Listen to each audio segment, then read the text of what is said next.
dimanapun Anda berada. Saudara, ketahuilah bahwa Dia Sang Maha Raja di langit, Raja di bumi. Dia tidak ada di atas, Dia tidak ada di bawah, Dia tidak ada di depan, Dia tidak ada di belakang, Dia tiada di kanan, tidak ada di sebelah kiri, Dia tiada di utara, di barat, timur, selatan. Tidak ada di arah-arah itu. Akan tetapi Dia di atas, Dia di bawah, Dia di kanan, Dia di kiri, Dia di depan, dan Dia di belakang. Apa maksud makna dari semuanya? Makna dari semuanya adalah meliputi segala sesuatu. Lillahi ma fis samawati wa ma fil ardh. Kepunyaan Allah lah segala apa yang ada di langit dan segala apa yang ada di bumi. Ketahuilah saudara, kita ini lahir di dunia bukan sama sekali untuk menyembah. Saya ulang, kita lahir di dunia bukan untuk menyembah, karena bukan kita yang menyembah. Yang menyembah itu siapa kira-kira? Kita harus mengetahuinya. Yang menyembah itu adalah dirinya sendiri, bertajalli daripada Muhammad, kenyataan Allah itu. Kemudian kenapa kok dikatakan kita dihantar di dunia ini hanya untuk beribadah ataupun menyembah kepada Allah? Itu karena bahasa-bahasa yang tidak diartikan lagi ke dalam, ataupun ada makna-makna terdalamnya, yang maksud dan tujuan Tuhan kita menciptakan sifat-sifat yang bertajalli ini. Seluruh semesta dan seluruh isinya tidak lain dan tidak bukan, itu adalah bayang-bayang wujud Tuhan. Bayang-bayang tentunya tidak berpisah daripada yang bayang-bayang, dia juga. Akan tetapi bayangan bukanlah wujud asli. Wujud asli adalah yang dibalik bayangan ataupun yang sudah bertajalli kepada bayangan tadi. Karena yang semua kita lihat ini adalah palsu. Semua yang kita lihat sekarang ini adalah palsu. Wujud, tapi wujud palsu. Wujud angan-angan, kelihatannya saja ada tapi wujud palsu. Itulah dikatakan wujud bayangan. Maka kembali lagi, tujuan utama kita ini apa sih? Tujuan kita yang sebenar-benarnya adalah untuk sebagai utusan ataupun khalifah. Utusan untuk apa? Untuk saling mengingatkan saja? Ataupun untuk berzikir saja? Berbuat baik saja? Tidak. Utusan untuk apa? Untuk mencari pengenalan ini. Karena ini kita diutus untuk menunaikan janji kita, amanah kita, janji. Kita diutus untuk janji, saudara. Ingat, di dalam alam kandungan kita diutus untuk berjanji, untuk tunaikan janji kita, diikat dengan syahadat itu. Kata Allah, at-tahiyyatul mubarakatus salawatut thayyibatu lillah. Keluarlah engkau wahai Nur Muhammad, kuberikan kau berkah, kuberikan kau tajang, kuberikan kamu penerangan. Keluarlah engkau. Nah, di sini kan ada perjanjian banyak. Ya, Nur Muhammad tidak mau keluar kalau kita tidak sama-sama keluar. Atau dia ini harus memperlihatkan dia punya wajah kepada Nur Muhammad. Nah, di situ bukan berarti Allah Subhanahu wa taala memperlihatkan wajah ini satu, di sini satu, tidak. Disuruh melebang Muhammad.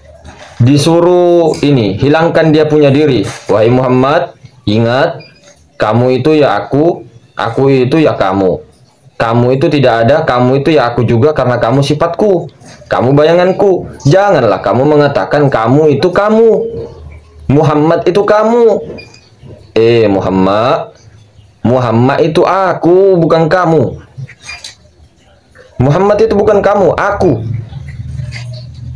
Itu kenyataanku, kamu sebagai utusanku. Maka bersaksilah, asyhadu an la ilaha illallah, aku bersaksi bahwa tidak ada yang ada kecuali aku. Wa asyhadu anna Muhammadar Rasulullah, dan aku bersaksi bahwa aku Muhammad utusan Allah. Dia juga yang menyaksikan. Dia juga yang bersaksi. Jadi inilah tingkatan sangat rahasia yang sangat luar biasa yang kita pegang ini. Pada saat kita lahir kita menangis sejadi-jadinya, lupa dengan perjanjian itu. Sampai kita menggenggam, kita punya jempol itu. Kemudian mencoba mengingat, tidak bisa, akan tetapi menangis. Tapi sebelum menangis ini dia teriak, itu anak bayi itu teriak. Kemudian huwa. Kemudian beranjak dewasa sedikit, Nur Muhammad yang bayi ini tadi sudah bisa tertawa. Namanya Ahmad. Kemudian ketika dia sudah balik namanya Muhammad. Jadi perjalanan betul-betul utusan ini untuk apa? Itu tadi, menunaikan janji-janjinya. Bukan hanya mengurus bumi, bukan hanya sebagai khalifah yang mengurus bumi, tidak. Sebagai khalifah kepada dirinya sendiri, yang paling intinya, hakikatnya, dia ini bisa tidak menjalani itu semua. Janji itu, ingat tidak? Ini sangat berat sebenarnya. Karena kita itu, oh ya Allah, kita tidak mau terlahir itu. Tidak mau terlahir. Saya teringat kisah ini. Kakek saya almarhum sama kemudian ibu saya cerita bahwa saya itu katanya 14 bulan baru keluar dalam kandungan itu. Saya tanya orang kok 9 bulan gitu. Ya kemungkinan saya itu ketakutan keluar kali pada saat itu. Nah kemudian diperjalankan di itu juga. Ini sama-sama cerita, bukan gimana. Dipenjalankan ke situ. Ya memang ternyata saya ingat waktu pertama saya lahir. Terus saya cocokkan kepada ibu saya. Kemudian om saya itu ada, saya lihat betul-betul ketika saya lahir itu ke dunia, baru hari pertama lahir itu saya cocokkan, ternyata betul, dan saya ingat sendiri.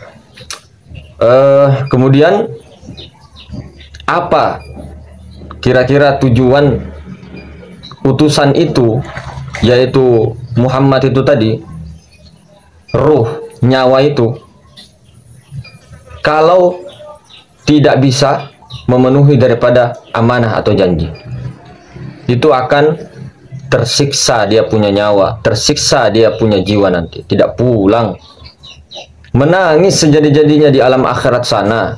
Karena ketika kita sudah diambil, nyawa kita diambil, itu langsung ingat semua Pak, langsung ingat semua kejadian mulai di alam Ahadiyah, alam Ahmad, kemudian alam Nur Muhammad, percikan-percikan alam malakut, kemudian alam ajsam, alam misal, alam insan. Menangis kita Pak sejadi-jadinya. Itulah penderitaan yang lebih sakit daripada yang kita bayangkan itu.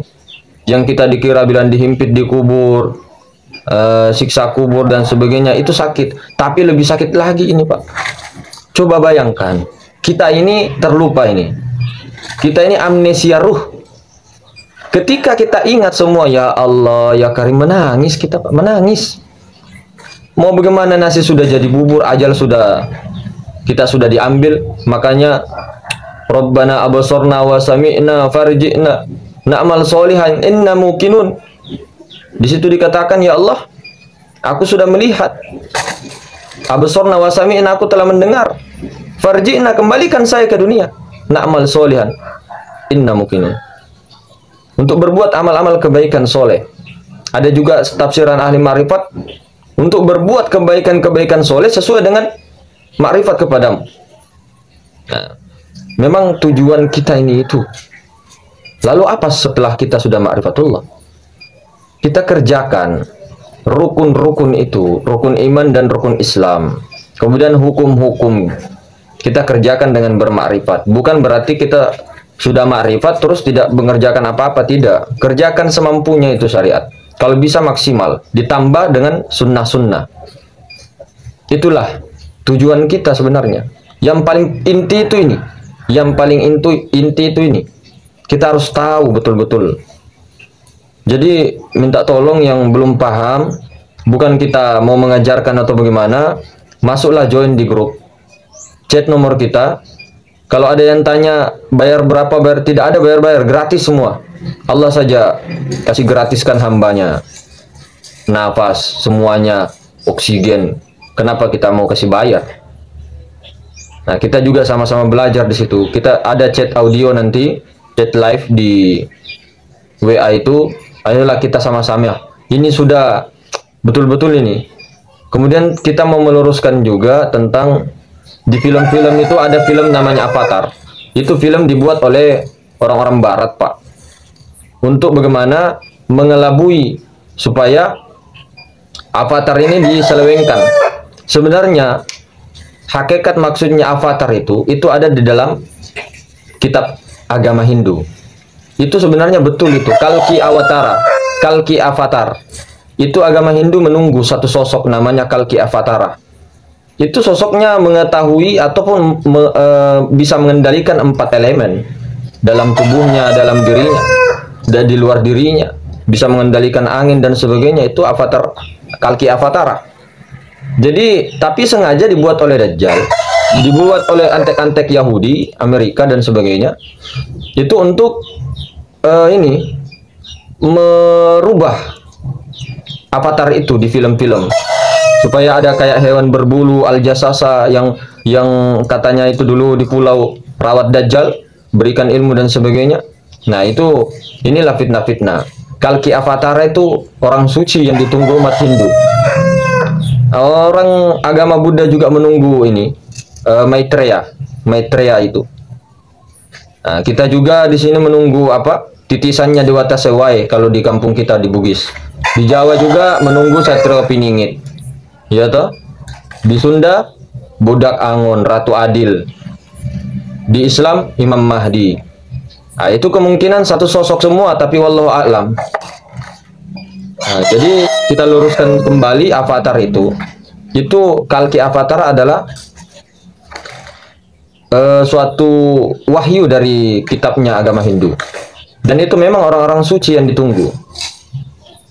Jadi jangan sampai kita ini tertipu dengan itu Dajjal ya.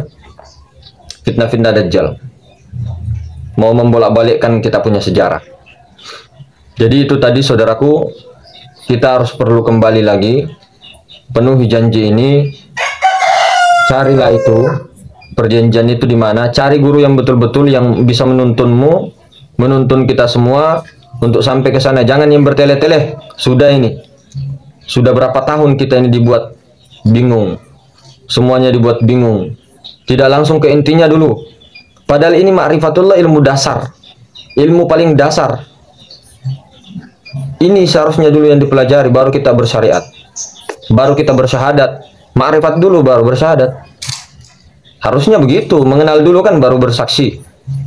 Iya atau tidak? Iya, harusnya begitu. Tapi ya namanya itu kan susah juga.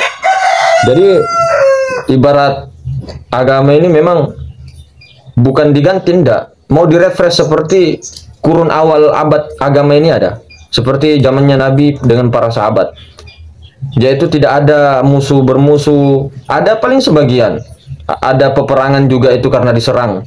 Ataupun cuma satu kali Rasulullah menyerang.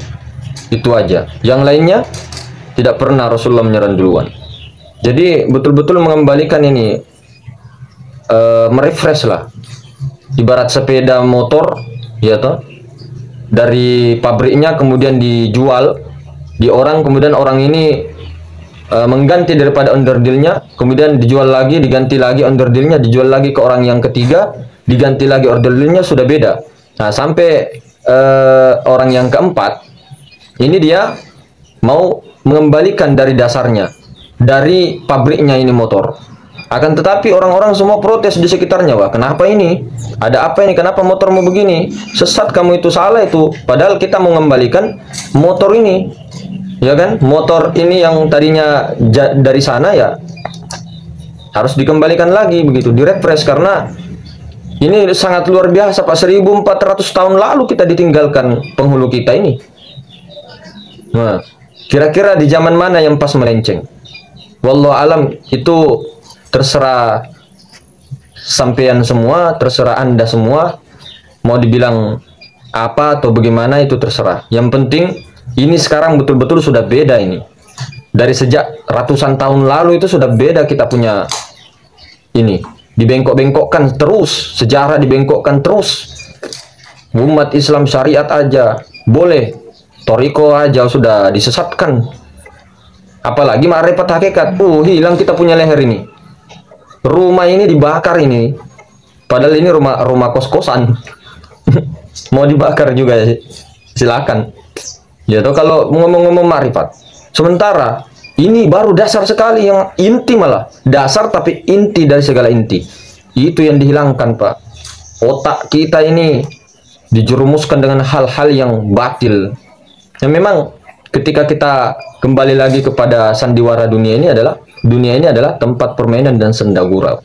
Tidak perlu khawatir, tidak perlu sedih, tidak perlu apa. Akan tetapi kita punya tugas untuk amar ma'ruf nahi mungkar. Orang mau ikut, tidak mau ikut, terserah. Yang penting kita tugasnya dakwah, mengajak. Kalaupun tidak mau ikut, jangan dipaksa, karena bukan kita yang memberikan hidayah. Allah sendiri yang memberikan hidayah. Akan tetapi kita punya kewajiban untuk mengajak. Itu saja. Ya, mungkin begitu saudaraku. Lebih dan kurangnya mohon dimaafkan. Ini bertele-tele sambil curhat juga. Assalamualaikum warahmatullahi wabarakatuh.